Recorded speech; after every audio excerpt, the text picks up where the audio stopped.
ආදරණීය මිනිස්සු පිරිසක් එක්ක දවස් 14ක් මෙන්න මේ අකුරණ ගත කරා. එහෙනම් ඉතින් අකුරණෙන් යන්න නම් ඇත්තරම හිත දෙන්නේ නැහැ. හැබැයි හිත නොදුන්නත් අපිට යන්න සිද්ධ වෙනවා. ඉතින් අකුරණ දවස් 14ක් ඉඳලා මෙතනින් එහාට අපි හෙට උදේ ඉඳන් අප්‍රේල් 25 මාතලේ චිල්ඩ්‍රන් පාක් එක ළඟ තමයි ඉන්නේ. හැබැයි මේ කෙසේ වෙතත් මෙන්න මේ අකුරණ හිටපු මේ සුන්දර මිනිස්සුන්ට ස්තුති කරන්නේ නැතුව යන්න නම් බෑ. ඉතින් මෙතෙන්ට ආව තැන ඉඳලා අපේ පූජා පිටියේ ඉන්දික අයියා හැම වෙලාවෙම උදව් කරපු දේවල් නම් අමතක කරන්න බෑ. ඒ වගේම රියාස්. ඉතින් රියාස් ඔයා මෙතන හිටියේ නැතත් ස්තුතියි හැම දෙයකටම. ඉතින් ඔයා ගොඩක් බිසි ඇති. හැබැයි බිසි වුණත් ඔයාලගේ දේශපාලනද ඒ කිසි දෙයක් වැඩක් නැහැ. හැබැයි ඔයාගේ තියෙන මේ හදවත ඇති. ඒ ආදරණීය චරිතය ඇති. ඒකම අමතක කරන්න බැරි. නොකියා ඉන්න බැරි මෙන්න මේ චූටි අයියා. මේ චූටි අයියා කියන්නේ බොහොම සුන්දර චරිතයක්. හැමදාමත් මේ අකුරණ ජනතාවත් එක්ක ගත කරන නැත්තම් මේ අකුරණ මිනිස්සුත් එක්ක මිනිස්සුන්ට මොනවා හරි දෙයක් කරන මෙන්න මේ චූටි අයියා අමතක කරන්න බෑ. චූටි අයියා ඉන්නේ සත්තුත් එක්ක. මං ඉන්නේ මාළුත් එක්ක. චූටි අයියා ඉන්නේ කුරුල්ලොත් එක්ක. ඉතින් කුරුල්ලන්ට කණ්ඩ දෙන්න ඕන වෙලාවේ හැම දෙයක් එක්කම මොන වැඩේ තිබ්බත් යනවා. රෑ 8ට නිදාගෙන පාන්දර 4ට ඇහැරෙන පුද්ගලයෙක්. අපිට නම් ඒක හිතන්නවත් බෑ. මොකද නිසාචර ජීවිතයක් අපිට තියෙන්නේ.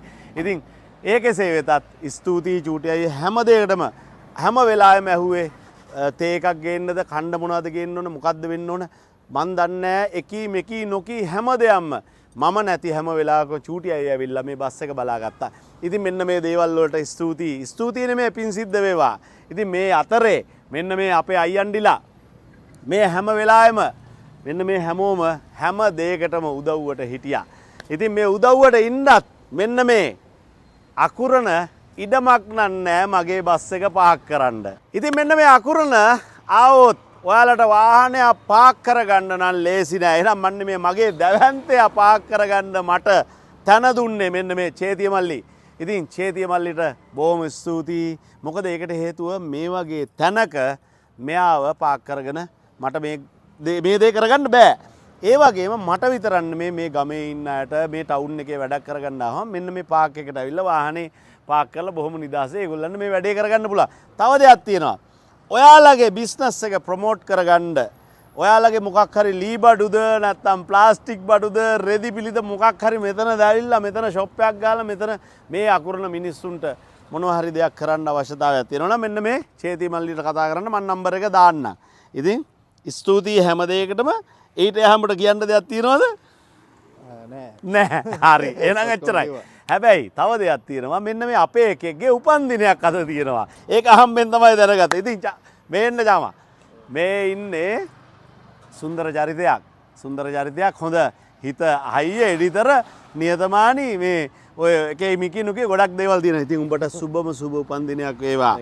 ඒක දැනගත්තේ බොහොම වෙලාවකට කලින්. නැත්තම් කේක් කපන්න අපිට ඔය නාඩගම් අපිට තේරෙන්නේ නැහැ අපිට නෑවා නැත්නම් ඉතින් එහෙනම් සුබ උපන්දිනයක් වේවා කිව්වා. එහෙනම් මේ හැම දෙයත් එක්කම ඉතින් තව පාරක් චූටි අයියේ බොහොම ස්තුතියි. නැත්තම් මෙන්න මේ අකුරණ ජනතාවට හිස නමලා ආචාර කරනවා. මේ අකුරණ ජනතාව බොහොම ආදරණීයයි බොහොම සුන්දරයි. මොකද ඒකට හේතුව හැම මොහොතෙම ඇහුවේ කැම ටිකක් අමුද මොන හරි දෙයක් බොමුද. ඒ කියන්නේ ඒකට හේතුව මේ ආගන්තුක සත්කාර කියන එක මෙන්න මේ අපේ පුංචි රටේ බොහෝම ඉහළින් තිබුණා. හැබැයි දැන් ආගන්තුක සත්කාර මෙන්න මේ අපේ රටෙන් ගිලිහිලා ගිහිල්ලා තියෙන වෙලාවක මේ අකුරණ අපේ මිනිස්සුන්ගේ හැම වෙලාවෙම තිබුණා ආගන්තුක සත්කාර කියන එක. ඉතින් අන්න ඒකට ඉතාමත්ම ස්තුතියි. මොකද මේ ලෝකේ බබලවන්න පුළුවන් මෙන්න මේ පුංචි රටට ඔය ආගන්තුක සත්කාර අතින්. එහෙනම් හැම කෙනෙක්ටම ස්තුතියි කියන්න තමයි තමත් තියෙන්නේ. උඹලා හැමෝටම පින් සිද්ධ වේවා.